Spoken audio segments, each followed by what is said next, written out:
ആ കുട്ടിയെ ബ്രസ്റ്റ് അവിടെ കൊണ്ടുപോയി ഇങ്ങനെ വെക്കുവാണ്. അത് ശരിക്കും അത് എന്തിനു വേണ്ടിയിട്ടാണ് എനിക്ക് തോന്നുന്നത്, നമ്മുടെ ഈ സോഷ്യൽ മീഡിയാസ് ഒക്കെ കുറച്ച് പൈസ കൊടുക്കാൻ തുടങ്ങിയതിന് ശേഷമാണ് ഇത്തരം പരിപാടികൾ കൂടിയതെന്ന് തോന്നുന്നു. ഓൺലൈൻ മീഡിയാസിൻ്റെ കടന്നുകയറ്റം, അല്ലെങ്കിൽ സെൽഫായിട്ട് ഇത്തരം റീൽസുകൾ കൈകാര്യം ചെയ്യുക, അല്ലെങ്കിൽ വീഡിയോസുകൾ പ്രചരിപ്പിക്കുക.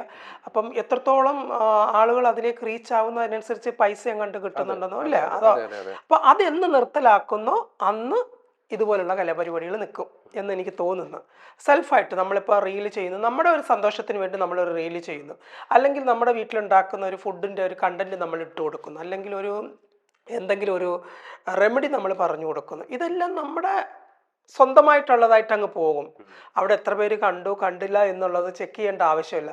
ഇതിപ്പോൾ ഒരു വലിയ ഒരു ഘടകമായി മാറിയിരിക്കുകയാണ്. എത്ര പേര് ഇത് കണ്ടു, എത്ര ലൈക്ക് കിട്ടി, എത്ര പേര് ഇത് ഫോളോ ചെയ്തിട്ടുണ്ട്, എത്ര പേര് ഇതിനെ എന്താ പറയുക ടാഗ് ചെയ്തിട്ടുണ്ട്, അല്ലെങ്കിൽ ഷെയർ ചെയ്തിട്ടുണ്ട്. ഇത് ചെക്ക് ചെയ്യലാണ് ഓരോ മനുഷ്യരുടെയും അതെ അതെ ഇത്. അതെ അപ്പോൾ ഇത്തരം സോഷ്യൽ മീഡിയകളിൽ നിന്ന് ആൾക്കാർക്ക് പണം കൊടുക്കുന്ന ഒരു സംവിധാനം നിർത്തലാക്കുകയാണെന്നുണ്ടെങ്കിൽ എനിക്ക് തോന്നുന്നു ഇതുപോലുള്ള കാര്യങ്ങളൊക്കെ കുറച്ച് കുറയാൻ സാധ്യതയുണ്ട്. കാരണം നല്ല നല്ല ഓൺലൈൻ മീഡിയാസുകളുണ്ട് തീർച്ചയായും ഇല്ലേ? അതെ അവർ അതെ നല്ല നല്ല വാർത്തകൾ ഉണ്ടാക്കുന്നുണ്ട്. ആ വാർത്തകൾ ജനങ്ങളിലേക്ക് എത്തിക്കാൻ എത്തിക്കുന്നുണ്ട് അതെ ശ്രമിക്കുന്നുണ്ട്.